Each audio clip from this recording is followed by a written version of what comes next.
India TV 9 news Maharashtra. Solapur 22 वर्षीय युवतीवर वारंवार दुष्कर्म केल्याप्रकरणी तरुणाविरुद्ध विजापूर नाका पोलीस ठाण्यात गुन्हा दाखल करण्यात आला आहे. आरोपीने पीडित युवतीचे अश्लील फोटो तसेच त्यांच्या संबंधांचे व्हिडिओ सोशल मीडियावरील अकाउंटवरून तिच्या नातेवाईकांना पाठवण्याचा आरोप आहे. पीडित युवतीच्या फिर्यादीनुसार मे 2025 ते मे 2026 या कालावधीत तिच्या ओळखीच्या राहुल प्रकाश पाटील यांनी तिच्यावर वारंवार दुष्कर्म केल्याचे म्हटले आहे.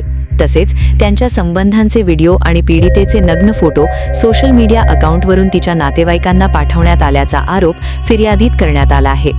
याशिवाय आरोपीने पीडितेला जातीवाचक शिवीगाळ केली तसेच आपल्यातील संबंधांबाबत कोणाला सांगितल्यास पीडितेला आणि तिच्या कुटुंबियांना ठार मारण्याची धमकी दिल्याचेही फिर्यादीत नमूद आहे.